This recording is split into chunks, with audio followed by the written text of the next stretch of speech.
Back at it, right smack dab in the middle of the week, right smack dab in the middle of the month. It is Wednesday, 15th day of May, 2024. I am Dan Kuntz. Hazy sunshine, high clouds prevalent, 59 degrees. It feels mild. It is mild. It was 54 when this show started 24 hours ago. We're in for another warm day today, lower 80s. We hit, what did we hit yesterday? 81. That's about where we're going to be today. A little on the breezy side, very windy tomorrow. This is the last remnants of a high pressure ridge. It's not strong enough to hold off what's coming, which is a pretty robust cold front. Going to really roll in on Thursday. We're going to cool down by a good 6-7 degrees tomorrow with a lot of wind. And then we'll be lucky to get to the mid-60s on Friday with a lot of wind. The wind calms down, the temperatures moderate. For the weekend, we'll see quite a bit of sunshine. Forecast details are coming up, but the big story is going to be the wind. Breezy today, but downright windy on Thursday and a bit breezy on Friday, too. We'll have a lot of news. The Wenatchee School Board voting unanimously last night to close Columbia Elementary School. Probably not a big surprise. Our cameras were there. We'll have that as our top news story. There's lots of news to get to. Mariners made a few critical mistakes. They say the team that makes the least amount of mistakes normally wins baseball games, not necessarily execution, just not making mistakes. Just a couple of bad pitches did them in. Kansas City got the better part of the Mariners last night, and we'll have the latest prep scoreboard for you as almost all of the sports are now in the playoff mode. And in the back half of the program, Rona Barron and her good friend Stacey Coronado joined me yesterday here in our studio. We taped a great interview. It's the final production of Dangerous Women's production of Unsettled. They've done this for the last 3 years, Unsettled. Dangerous Women have done other productions, but they're going to wrap up Unsettled with 3 shows this weekend, 2 on Saturday, 1 on Sunday. Rona and Stacey will be joining me in the back half of the program. And Mike McKnight's got a brand new opinion you've never seen because we haven't aired it. Let's go ahead and take our tour around the valley in north central Washington. That is our camera on the Wenatchee Heights. That's not the main camera. We call that the lower east camera for 2 reasons. Number 1, it's lower in elevation. And number 2, it's a little bit farther to the east than the main camera, which is located up near the cross. Looks like there's a couple of big old trains down there at the apple yard, or that could just be my eyesight. I don't know. As you can see, it's kind of a milky, hazy sunshine here in the Wenatchee Valley, but we're going to see sunshine for the most part today, kind of like yesterday. We had a little milky clouds in the morning, but we had quite a bit of sunshine in the afternoon. Let's head on up to Badger with kind of a unique angle. We do this every once in a while, looking out towards the Clockham area from Badger Mountain. If we move that to the right, you would be able to see the Wenatchee Valley, but we can see Malaga and Stemilt and all places to the south of the Wenatchee Valley. See a little sliver of the Columbia River off to Rock Island Dam. So that's from our Badger Mountain camera looking towards the Clockham area. Kind of a cool view there, and the hills are still quite green. Let's head on up to Billy Goat. Can't really see the color of the hills. It's still a little dark up there. Sunrise this morning, 5:23. Sunset tonight, 8:32. 15 hours and 9 minutes of daylight. And we did hit 81 yesterday, which was 10 degrees above our normal. Finally, let's check in with Waterville. Hey, Waterville, how you doing? That's from our Rude Canyon camera. Good morning to Waterville, the beautiful little hamlet there, and it looks pretty green up in Waterville as well. That's an awesome view, isn't it? I mean, Waterville is a mile above sea level, so I don't know how high that camper is, at least a couple miles farther up than that, or a mile anyway. Good morning to Waterville from our Rude Canyon camera, high on top Rude Canyon. Did I mention it's going to be windy tomorrow? It's going to be windy tomorrow. It's going to be breezy today. The real wind is going to be tomorrow.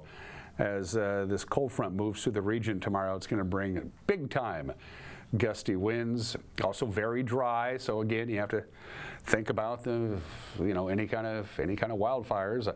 You folks out in the Columbia Basin, as you can see, with gusts 40 to 45 miles an hour, blowing dust is always going to be an issue. If you're driving a rig with a big high-profile rig that isn't real heavy, you could get buffered around a little bit. Big time wind on Thursday afternoon and evening as the cold front barrels through. It's going to cool us down, too, by quite a bit. It's also going to be windy on Friday. We'll show you a new slide tomorrow at this time. From the National Weather Service, here we go. Breezy. I'm not going to call it windy. Occasional gust about 20 miles an hour. Sustained winds about 10 to 15 miles an hour. We'll see some sunshine for the most part, high of about 81.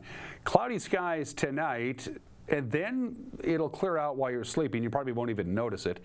Not a lot of wind, 55 for the overnight low, and then here comes a lot of wind. A lot of sunshine, not a cloud to be had on Thursday. High of 75, but very windy at times. 20-mile-an-hour winds in the afternoon, sustained winds, wind gusts above 30, as you saw from that slide. Windy again Thursday night, and we're going to cool way down. Look at Friday's high, all the way down to just 65. Our normal high is about 72, so we're going to cool down. Also windy on Friday. It will be dying down Friday night with a little bit of wind on Saturday. And a high of 70, 68 on Sunday, 73 Monday, 72 on Tuesday. Sunshine across the board, but we're in a windy pattern. It's going to be breezy today, windy for sure on Thursday, Friday, and Friday night. Then we'll calm down a little bit come Saturday. At your forecast, we're going to take a break and then do the news, and there's a lot of it. You're watching a Wednesday edition of Wake Up Wenatchee Valley on the NCW Life channel.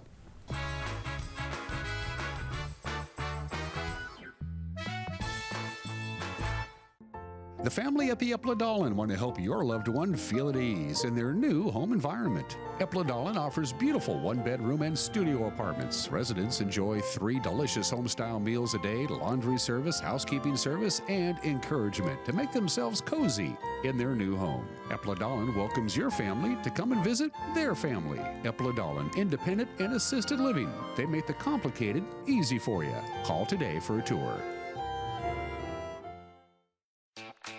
The Lake Chelan Rotary Club invites you to experience Cycle Chelan, held each year on the 3rd Saturday in June. Pick your thrill from 3 rides: the Metric Century Challenge, Cycle Divino, or the Lake Loop. All profits from Cycle Chelan are used to support student scholarships and other charitable activities of the Lake Chelan Rotary Club. Cycle Chelan, a route for every rider. Pick your thrill today. There's no place like home, because home is where we're totally comfortable. It's where we can be ourselves and let our guards down. It's where we make memories, and we're always imagining new ways to keep it totally comfortable.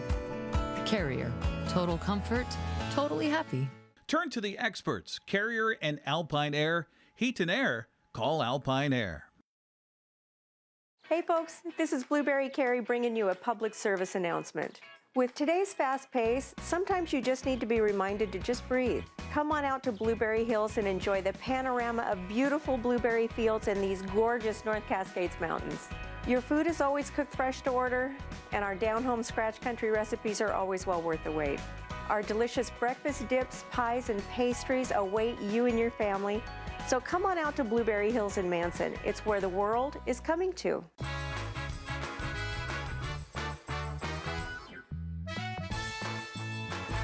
High clouds, 59 degrees, a little on the breezy side today, very windy, and a cool down coming our way on Thursday. Breezy and very cool for this time of the year on Friday. Temperatures will rebound back to the lower 70s by the weekend. It's 8 minutes after the hour. Last night, the Wenatchee School Board voted unanimously to close Columbia Elementary School. After 90 days of reviewing enrollment projections, plans for potential closure, and budget items not recommended for cuts, board members ultimately decided to close the school. About 60 people filled the boardroom, some of whom were in support of the closure. To hear the final decision, the Wenatchee School District first announced the potential closure back on January 20th. That was a day after staff at Columbia were notified. The closure is one part of the district's plan. They need to make up a nearly $9 million budget deficit. The district says it will still need to make additional reductions of $3 million to $4 million for the next school year. A Moses Lake man is under arrest. A Coulee City man is in the hospital. He was critically injured. There was a shooting in Moses Lake, just outside of Moses Lake, on Monday evening. 55-year-old Brian Faircloth is suspected of first-degree assault after allegedly firing a shotgun at a 47-year-old acquaintance who came to his travel trailer in the 16,000 block of Stratford Road Northeast. The victim was wounded in the arm and the chest, drove away from the scene, while his passenger called Grant County Sheriff's deputies. Investigators say Faircloth suffered a medical incident from a pre-existing health condition while he was being arrested by the deputies. He's now recovering under police guard at a Spokane hospital. His alleged victim flown to Harborview Medical Center in Seattle for treatment. The incident remains under investigation. Police in 2 counties are seeking a female suspect who allegedly robbed 2 branches of the Kashmir Valley Bank. The Chelan County Sheriff's Office says the woman withdrew $2,300 from the bank's Cle Elum office on May 8th. She used a forged passport to access the bank account belonging to a legitimate customer. The woman then drove to Leavenworth and at the Kashmir Valley Bank branch there used the same method to steal an additional $10,800. She's described as being between 50 and 60 years old with short grain hair, may have missing teeth or wearing dentures. If you have any information about the suspect, obviously call Rivercom.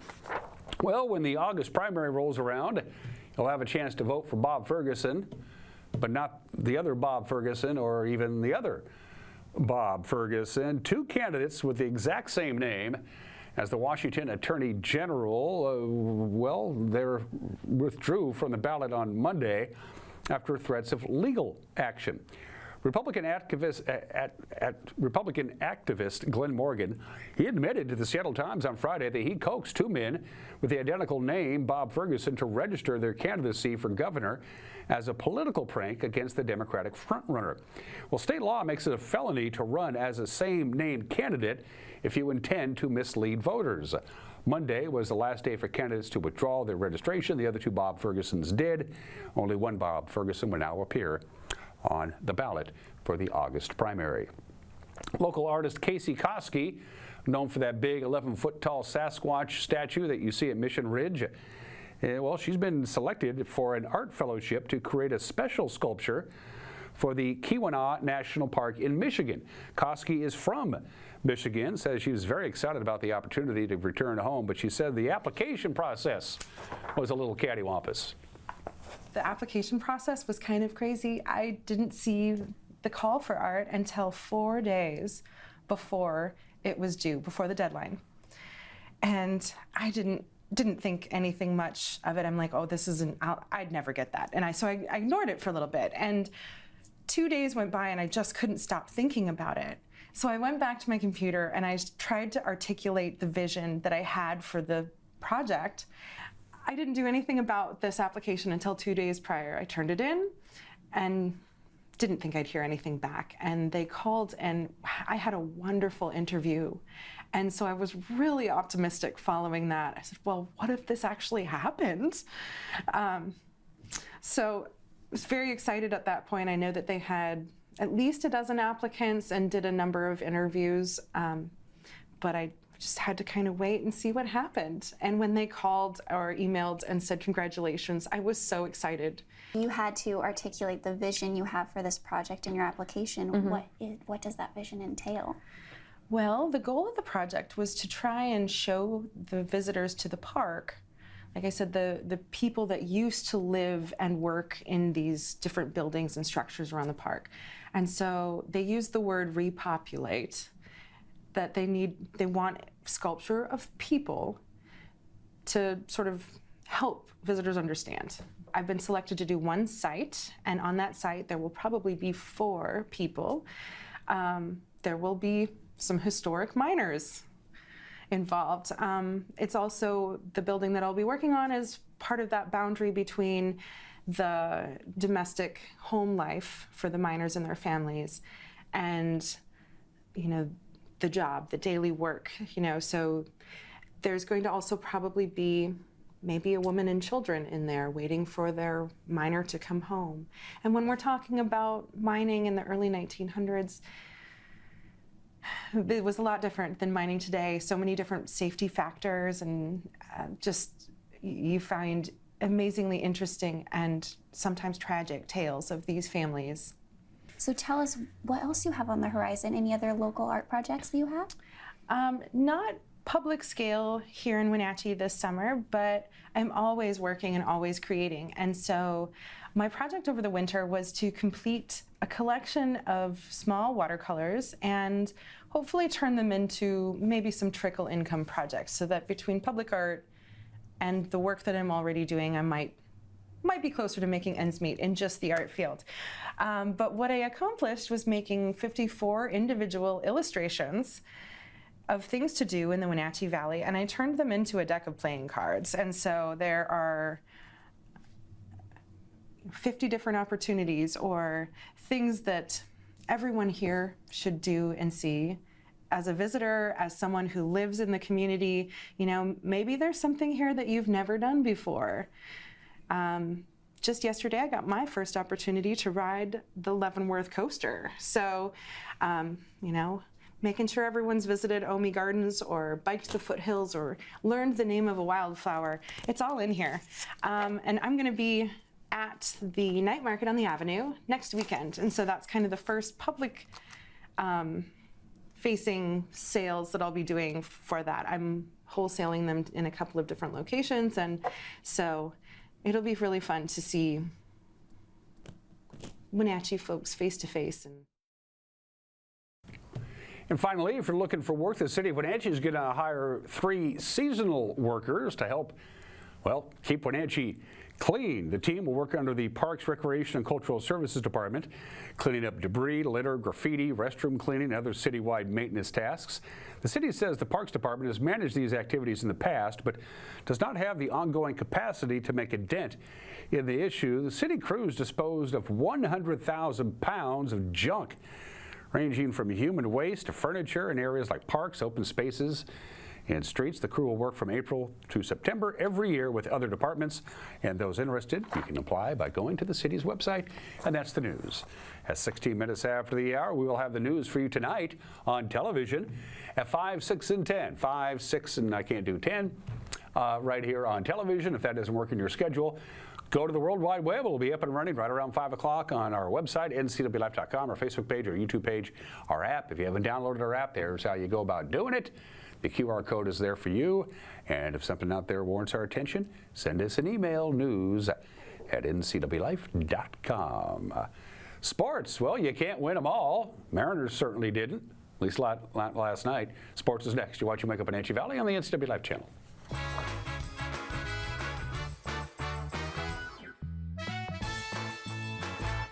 Global Car Care has the best customer service in the Valley.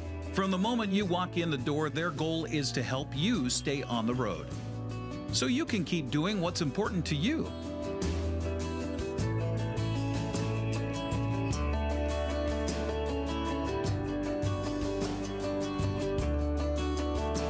Global Car Care certified ASE mechanics stand behind your automotive repairs. When it comes to plumbing, you are likely not the expert. Call After Hours Plumbing. When your laundry room is just a little too tight and you need to expand or remodel, call After Hours Plumbing. Or your hot water heater needs replacing so everyone can have hot water? Call After Hours Plumbing, your local plumbing contractor ready for your home remodels or your commercial business.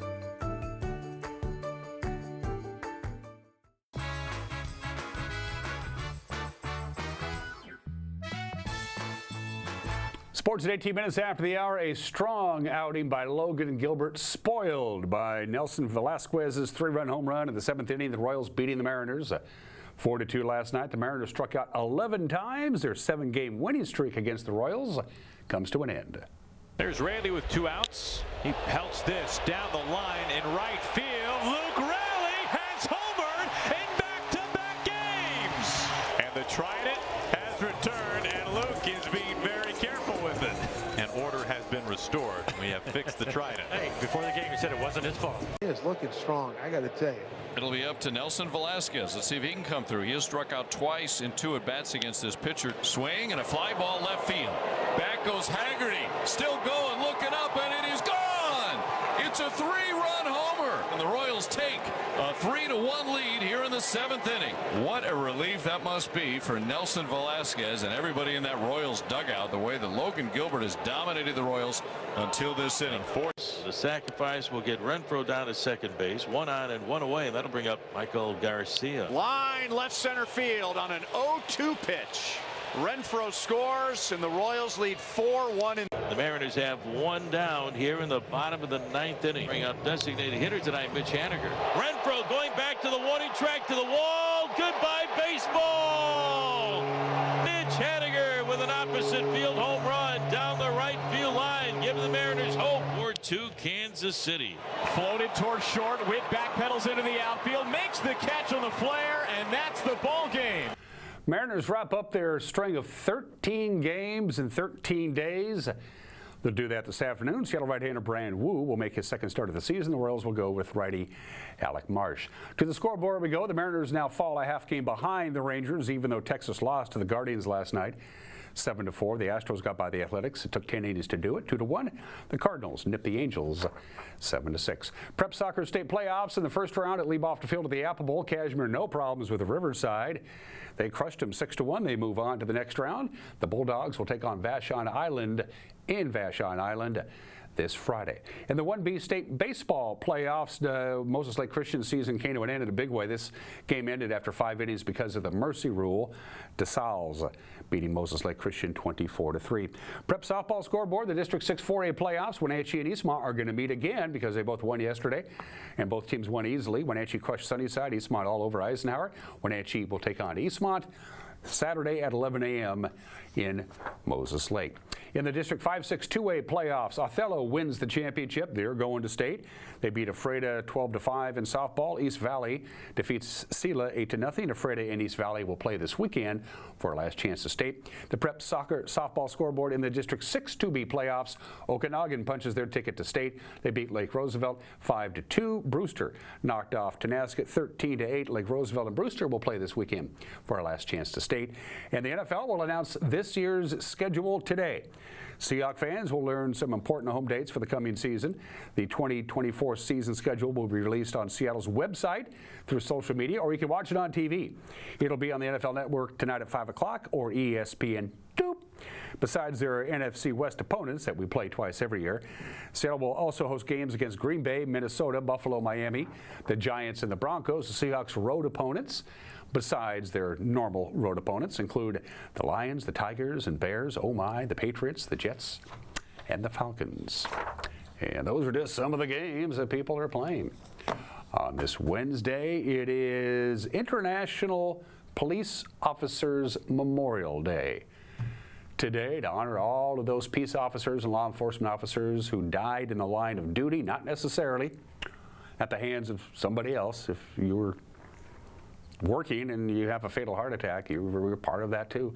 Flags are supposed to be at half staff today. I haven't looked yet. American law enforcement agencies solve approximately 21% of all reported crimes. 21% of all reported crimes. It's not an easy job. Unreported crimes are never solved because you don't know about it.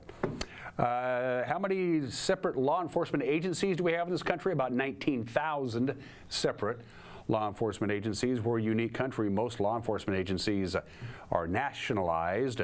In this country, it is not. There are about 1 million sworn law enforcement officers in this country. Of those million or so, about 12% are women. We can do better than this. The deadliest decade of law enforcement was the 1920s. On average, 253 law enforcement officers died every year in the 1920s. It was prohibition, and the bad guys had more powerful weapons than the good guys. Texas leads the list that you don't want to lead. More law enforcement officers in Texas have died in the line of duty than any other state. And of course, 90% of all the police officers in Great Britain don't carry guns because nobody carries guns. They're unarmed for the most part, but they don't need them either. Happy National Peace Officer Memorial Day today. It's 24 minutes after the hour. Today in history, happy birthday, Las Vegas. Las Vegas is pretty young, only 119 years old. May 15th, 1905, 110 acres of what would become downtown Las Vegas is auctioned off, and they're in business. Las Vegas is home to more than half of the world's 20 largest hotels. That's a lot of hotels. The famous Las Vegas Strip, of course, isn't in Las Vegas. It's in Paradise, Nevada. 15% of the visitors who come to Las Vegas, the tourists every year, 15% of those come to Vegas to do one thing only, and that's to gamble. About 71% of tourists who visit Las Vegas each year do some gambling. And 14% of the people who visit Las Vegas just come for the food and the entertainment. They don't gamble at all. Las Vegas is the brightest spot on Earth from a satellite perspective. It just Of course, it helps us out in the middle of nowhere. It jumps right out at you. And the story of Fred Smith, the CEO and founder of FedEx in Memphis, Tennessee. In the early 80s, FedEx had no money. He owed his fuel supplier for his airplane fleet, he owed them $24,000. And they said, Fred, pay up. And Fred didn't have the money. Fred had $5,000. That's all he had. So we took the $5,000 that he had left from FedEx. He went to Las Vegas, gambled on blackjack, won $27,000, paid his outstanding fuel bill, and FedEx was saved by gambling in Las Vegas. Happy birthday to Las Vegas, 119 years old today.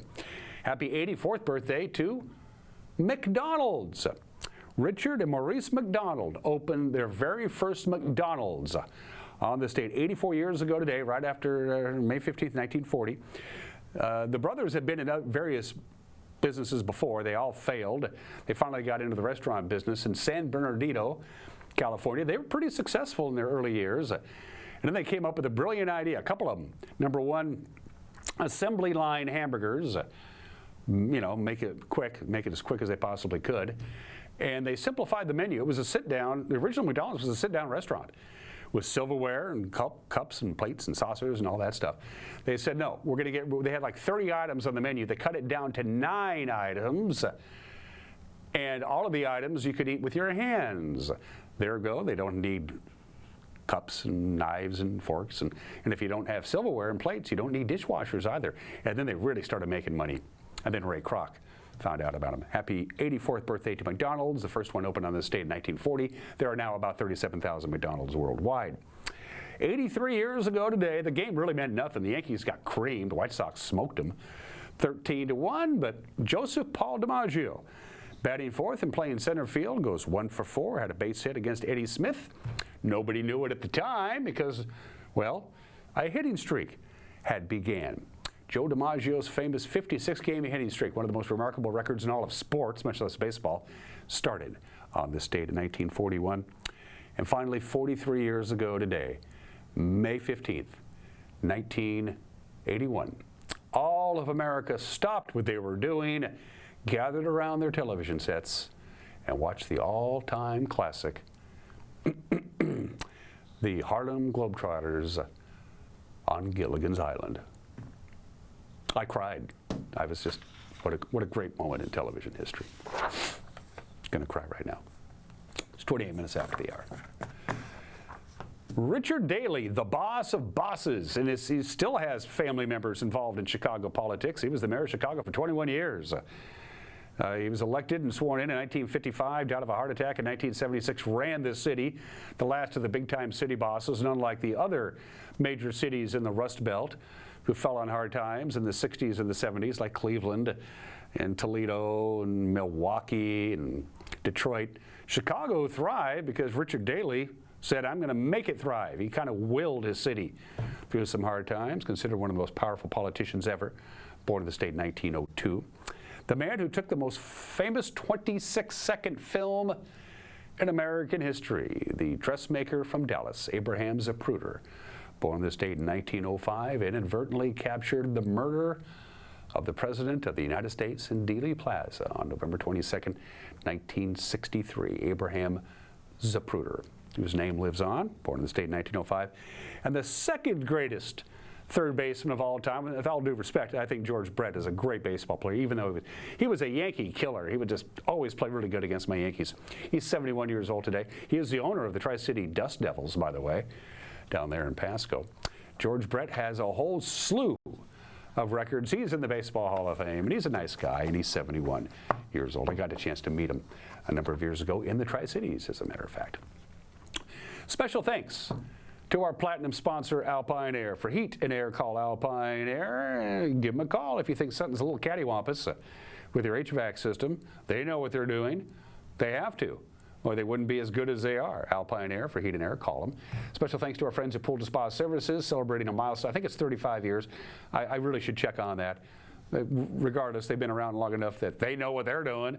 Pool to Spa Services on Worthen Street in Wenatchee by the Pipus Public Market. And special thanks to our friends at Prestige Senior Living at Colonial Vista, both the main campus in Wenatchee and in East Wenatchee. Mike Bonatti has got an opinion. Enjoy the Rolling Stones tonight, by the way, Mike. The Stones are playing at Lumen Field. Mike will be there. And then Rona Barron and Stacey Coronado will be joining me. The final run-through of Dangerous Women's production Unsettled is coming up this weekend at the Snowy Owl Theater. Rona and Stacey will be joining me when we come back. You're watching Wake Up in Wenatchee Valley on the NCW Life channel.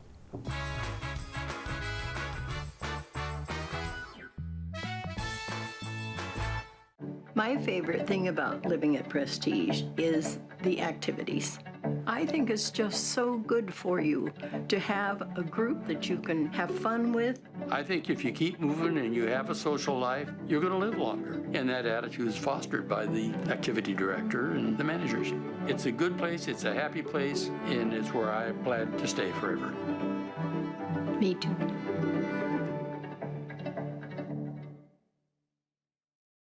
Hey, hon, would you run this around to the wash rack? Oh, okay.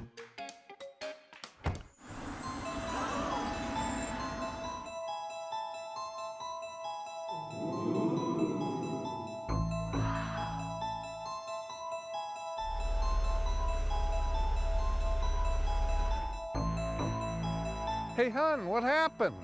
They shrunk the truck. The all-new midsize Canyon is now available at Sangster Motors.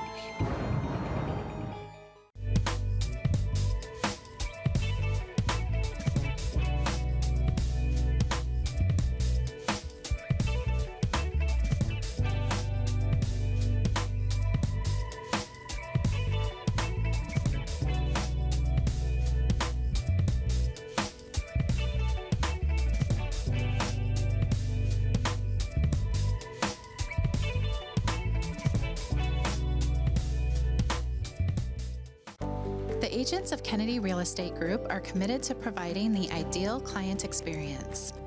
We believe in the power of relationships. Why? Because we don't just work here, we live here. From the nonprofits we serve, the parks where we play, and the local businesses we support, our team understands the value of living in the Wenatchee Valley. Let's begin your real estate story.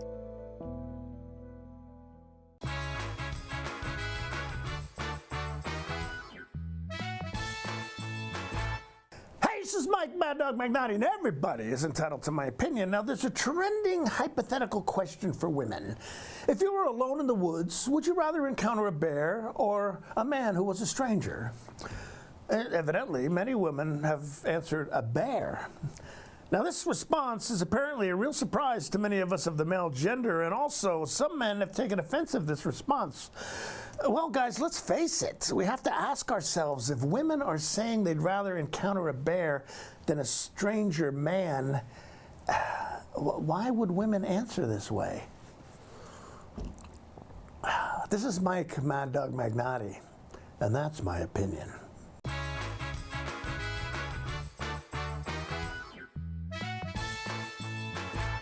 I chose Pinnacles because they give you a lot of opportunities for really fun field trips and activities. It's a smaller school, so you feel more connected to other people. My favorite thing about Pinnacles is definitely how we got to choose our elective. I learn at my own speed. It's a place where people can be who they want to be, and they show that by using their epic values. We choose Pinnacles because the staff is accepting.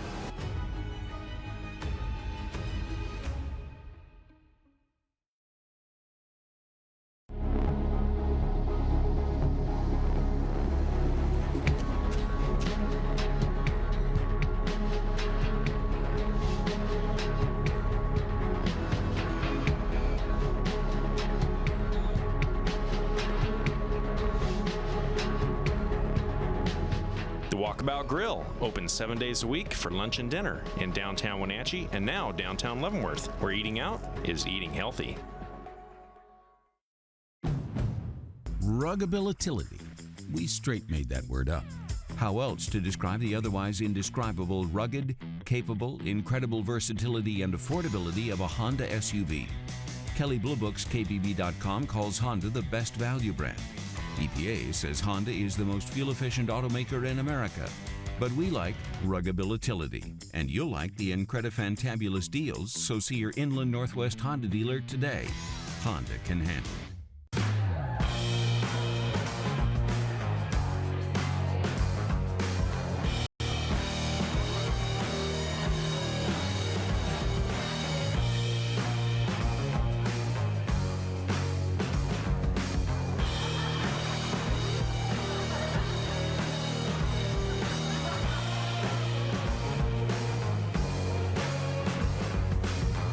Check out clubprocashmere.com for upcoming events and tickets.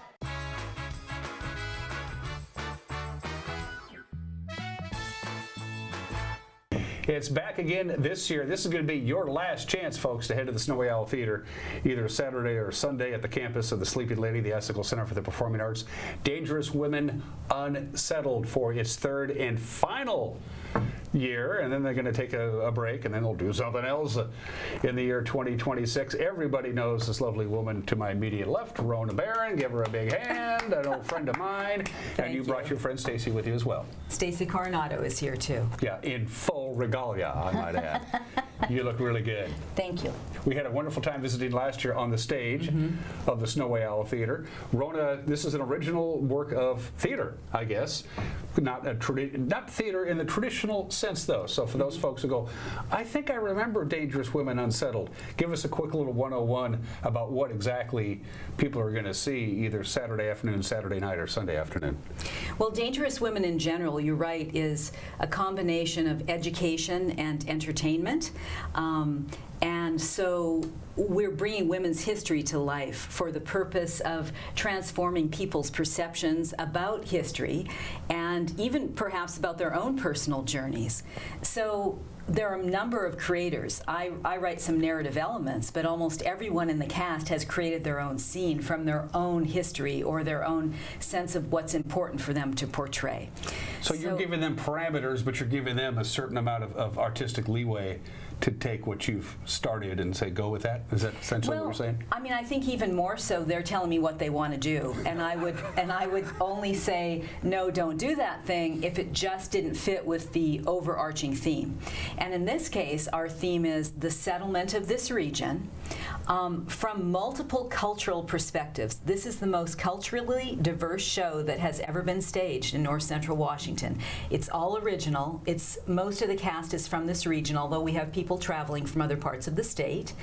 And we take a look at that piece of history through Latina, through Indigenous, through African American and Caucasian perspective of women. And that's why the show is called Unsettled, because not everybody was settled about settling here. That's very good. That's in fact, now correct me if I'm wrong, in this particular showing of Unsettled again this weekend at the Snowy Owl, part of it is going to be the history of the very first African American woman to live in Leavenworth, correct? Was that part of the show last year that I just don't remember, or did I miss something? No, we've had Mary Posey in the show. This is the third season and final season of doing the production. We've had her in there, and Karen Frances McWhite is portraying her, and she was an orchardist on North Road, and there's still a creek up there named Posey Creek. So Mary Posey, people don't understand where that name came from, but she was the first African American woman resident of Leavenworth. Where did you get? How did you do all your homework? Was it just a gazillion trips to the Leavenworth Public Library, or how did you find who these people are and how they came to Leavenworth and the Upper Valley and how that fit into your story? Well, one of the founders of Dangerous Women, way back when it was just presentations at Faith Lutheran Church on Women's History Month, is Susan Butrell, who's a published author. She's written 3 books on women's history. So she brings a lot of ideas. She was the one that brought the Mary Posey idea to us. She also said we have to have indigenous women in the show. And then the cast members come, like Marilee Kunkel with Stacy is doing a scene that is from her own history, where her grandmother, who lived by Molson, had a relationship with an indigenous woman. Her scene is called The Moccasins. Some people, like Mandy Wickline, were attracted to characters like Klondike Kate, who is from Spokane, Washington. So it's a mixture of things. And then all the indigenous scenes don't really tell a history in the traditional sense, because they don't go back and bring someone from the past alive. They have living memories. That you could talk about that more than I could. Well, let's talk about that, Stacy. We talked about a little bit about this last year, but I'd like to go a little more in depth. I want to give Stacy as much screen time as possible. Talk about what Rona just mentioned. In my scene, I do the stolen children scene. I've done it for the past 3 years.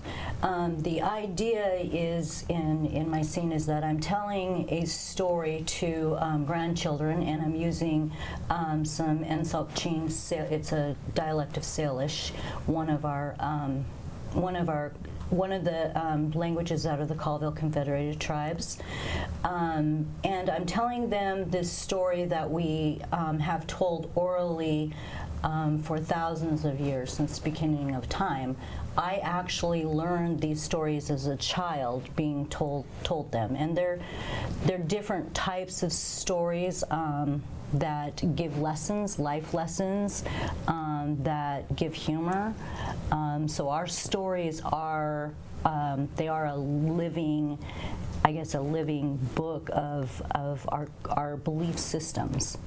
It's not anything to do with religion. It all has to do with what we value, our values, our morals that guide us, and it's oral. It's been handed down orally, so we are lacking a lot of storytellers in our tribe right now. Because? There's not a lot of people stepping forward to start carrying forward and passing these stories down. So the children aren't getting a lot of oral tradition. They're getting a lot of computers. They're getting a lot of tech. I think that I was probably one of the lucky ones that came in during a time where there was a lot of oral tradition being handed down. There were a lot of storytellers. I had many different exposures to storytellers, and I love writing, reading. I mean, so that was an interest of mine. So as I tell this story weaves into what's going to happen in regards to the transition or the experience of Indigenous people of this region and across the United States in addressing the boarding school era. The boarding schools themselves impacted and devastated a lot of our spiritual practices, our cultural generations of them. Generations. You guys, I want to say it was like 70, 80 years where basically the white man's culture was just forced upon the people. You didn't even have your own school until the reservation was the early 70s, I think, right? Yeah. When they decided it was okay for you to be your own people. Yeah. We have our own school now on the Colville Indian Reservation. And that's the key to keep this going, isn't it? Yes. But technology is going to play a role. You can't do anything about that. Yes, technology will play a role, but I think finding joy in listening to your grandparents, your aunts, your uncles tell these stories, and because of the trauma, a lot of Indigenous people have reservations or hesitations about telling these stories. I can say for myself, I was like, oh, this is a big job. I don't know if I'm the person to do such a thing. I'm not a storyteller. And today, I still say, I am not a storyteller, but I am telling a story that I know from my childhood and relating it to the scene of stolen children.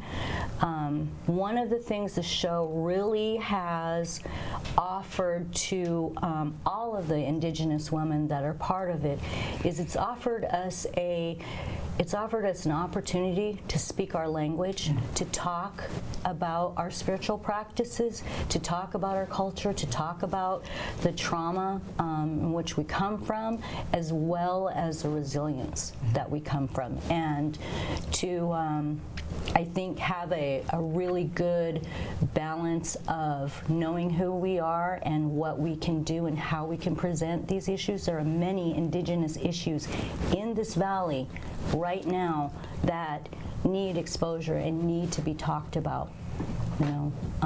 But you have an amazing attitude. I asked you this last year, I remember on stage. Aren't you pissed about what the white man did to you for 100 years? I mean, literally forcing you on somebody else's culture onto your language and your people for all those years. I mean, I'd be pretty ticked off. I think everybody has to go through, a stage of anger when people are experience trauma or they're hurt. But what do you do after that? What do you do after that? I'm more of a proactive person. What do I do? Sitting in anger and being angry isn't going to do anyone any good. No. Certainly not the generations that are coming behind me. And for me, that's the most important thing that came from my great-grandmothers, is the generations that are coming behind me. How will they survive if they don't have language, if they don't have their spiritual practices or their cultural practices? How do they survive? How do they move forward? So I want to leave that for the next generations in whatever little way I can. I'm one person. So. Again, maybe I'm just not that good of a person when it still pisses me off. I'll get past it. Rhoda, you brought some pictures.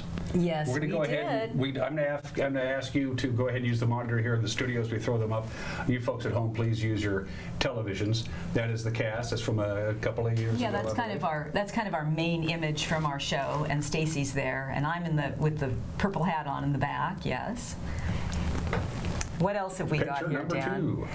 So see that character in the air? That's why I'm wearing this winter crown. That's the moon. She's the narrator of the show, and I wrote that with my co-writer. And this year I'm playing the moon, and she's a seasonal being who introduces each segment of the show by season. That's the connector right there. Yep, she's the narrator and connector, and she speaks in spoken word, rhyming spoken word. So that's my job this year, and that's Hannah the dancer below her. This is the winter season. These are the Golden Eaglettes, the Ayuk sisters. Very rare that there would be a women drumming and singing, chanting circle. And we have them back, so I'm thrilled. They're from the Colville Reservation. Excellent. And then this is Wandering Foot. It's a song I wrote, actually, about that quilt pattern there. It was called The Wandering Foot, and it was given to women who had to hit the trail. A lot of them didn't want to, but they were forced to by their spouses or circumstances. And they're singing about how they feel about their journeys. And then this was a new scene last year. It was just spectacular. It's to honor the Day of the Dead for Latino people who first came here as braceros in the 1920s. And when they headed back home after the harvest, it was right around the time of this celebration called the Day of the Dead, Day of Remembrance. And so the song La Llorona is sung and danced. It's just beautiful. And you wrote that as well? No. La Llorona. I'm giving you credit for something you didn't do, Rhoda. Yeah. And this is what we were talking about before. Yeah, that's Mary Posey and Karen playing. And there's a picture of North Road up there in the orchards. That's where she lived. That's where Posey Creek is. And there's the poster, which means you got to get her done, folks. It says, I want to looking right at the very top, final season. And there's a completely legitimate reason why this is. You're going to go ahead and wrap up the unsettled part of Dangerous Women this year. There's a completely logical reason for that. Well, we've done 3 of these for 3 years. We've never done that before. We usually just pick a theme and then present it for a year. But I realized this show was too important, and the work we do is too much to let it go. So we actually have professional filming being done, and we're going to try to repurpose pieces of this production for education in schools. I have a team of people that wants to do that. The Woods House has, the Woods Family Grant has given us some money for that. And so we're heading that direction. And then Dangerous Women will build their next show. So we always take a full year to build. It would be come out in 2026. Talk about the creative collaboration. You're credited with the writer and the kind of the person who was the impetus behind the whole thing. You can't do this by yourself. You got 50 people working with you on this whole project, don't you? Well, there are 50 people that are behind the stage, and yeah, I mean, yes, we do. My job is to do something very non-traditional, which is bring together a collaborative of women to work as a whole to bring something to life that's never been seen before from their own intelligence and their own passion and integrity. And so I'm very engaged. I can be very engaged in a scene. Like, I didn't have almost anything to say about the moccasins. I mean, I'm sorry, her owl and chipmunk story. But another scene that she's in with Marilee, for instance, I came in and said, you know, this would be better if it's a little shorter here, or should we jump to this or that? So I'm kind of an editor, and then I'm also creating pieces that we need. And then sort of balancing the team and creating the feel of Dangerous Women. It's not like a traditional theater feel. Everybody who lives in the Upper Valley, everybody lives in North Central Washington for that matter, but specifically the Upper Valley should see this, shouldn't they? Well, Yeah, I think anybody up from, Omak, Down through Lake here. Wenatchee, Sure. yeah, because it's the history of our region, but it's not like what you think. And the quality of the art and the artists who perform is astonishing, and you will never see anything like it. And this is the last year we're doing it live, and it will never come back again. So I think it's an important work, and it's an emotional, transformative work too. There's a lot of depth to this show, and a lot of humor and entertainment value at the same time. Anything different, Stacey, that you're going to be doing? Because now, I mean, as Rona said, this is the third year. You got your lines down, you got your stories down, so pretty smooth, or you have to do little changes here and there just to keep people involved, if they went last year or the year before that? How do you keep that freshness going? Well, with telling a traditional oral story, my job is to engage the audience and bring them into the magical piece of my story.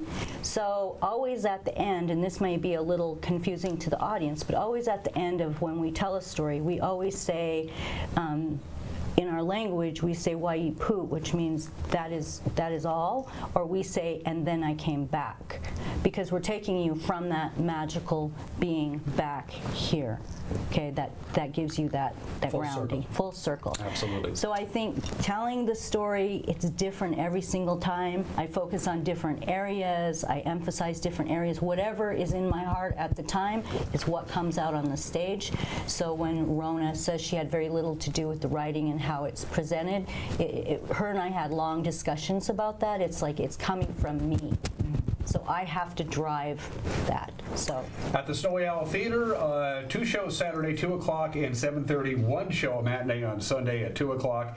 At Sunday afternoon at 4 o'clock. That's it. You blew it. You have no more chances to see Unsettled, this year's Dangerous Woman production. Any idea what you have in the hopper you're taking next year off, 2025? Have you already started that process? Or you just need to get through this weekend? No, we're not taking it off. I mean, we're not going to be visible, but that's our year to build a show. There's a tremendous amount of research, recasting, thinking about things.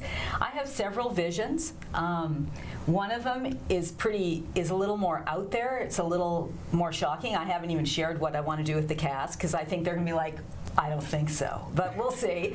And then I have some other ideas about sort of where we are at this point as a culture. And so I think I won't That could be about a 9-hour show right there. Yeah, but what we always have to do is figure out one piece of that, right? Is it what it means to be feminine right now, for instance, or what it means to live on this planet right now, what it means to have a certain kind of history right now.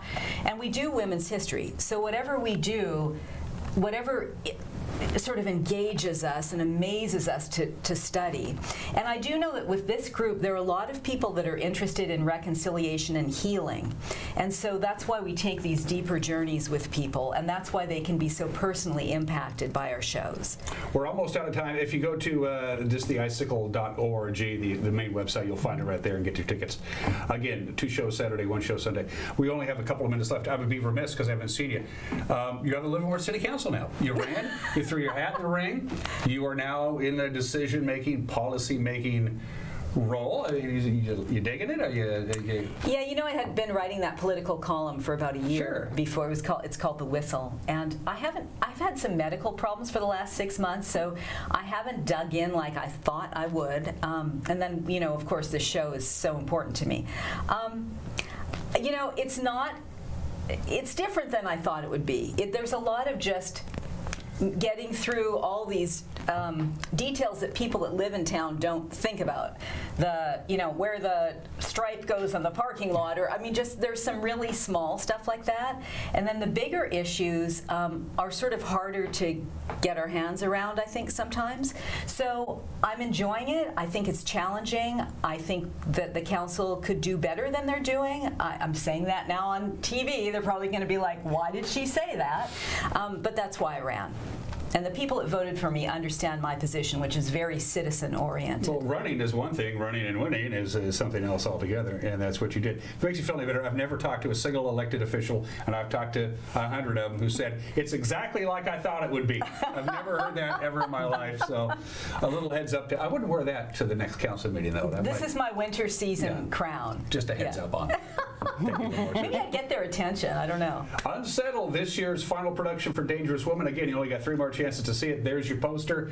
Go to icicle.org. 2 shows Saturday, 1 show Sunday. Help Rona out. Help Stacy out. It's a good show. You'll be glad you came. When do I get to see you again? Next show, Depends on what you want to talk about. Next time you're in the big city, come by and we'll get you on television. Okay, I have all kinds of things going on. We have. Stacy, I'm sorry you're wearing that beautiful outfit and it's stiflingly hot in the studio. You probably can't wait to get out of that, but that is gorgeous. That is really cool. Thank you. Absolutely. And invite me back to the studio. Anytime. You're watching Wake Up Wenatchee Valley. We'll be right back.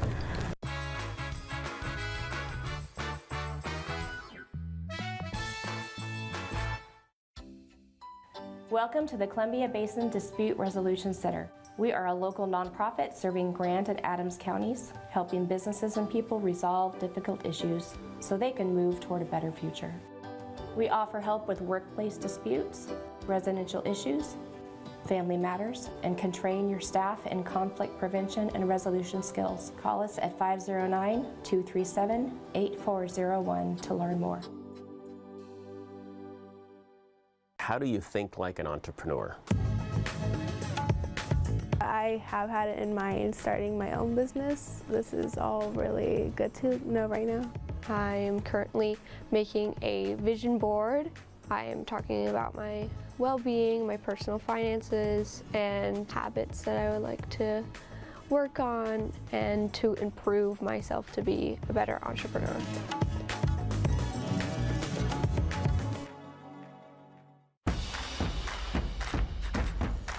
A ductless unit from Carrier can keep anyone comfortable. Take Shelly, for instance. She finds me time in her new attic-turned-home gym. And with her Carrier ductless unit, the temperature is always perfect. No matter how intense her workout gets. Carrier. Total comfort, totally happy. Turn to the experts, Carrier and Alpine Air. Heat and air, call Alpine Air. Raising a family may have seemed overwhelming to your parents, but they weren't. Coach, teacher, life guide, caregiver. Family takes care of family. And as the circle of life continues, you now are their caregiver. It may seem overwhelming, but we're here to help you find the support services necessary so you can provide quality care to your elders. Call Aging and Adult Care of Central Washington at 1-800-572-4459.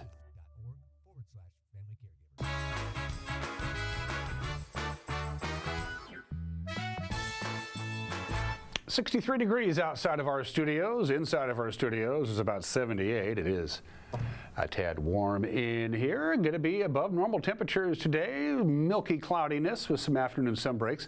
Little on the breezy side today, but that's nothing compared to tomorrow. This is the very last remnants of a high pressure ridge.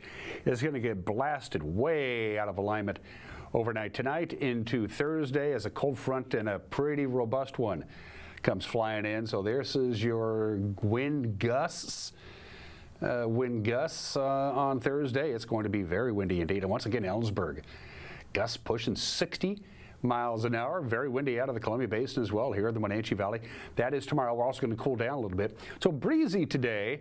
Not a lot of wind tonight. Lots of wind on Thursday. And as a matter of fact, it'll be windy right into Thursday night and Friday as well. And very low relative humidity.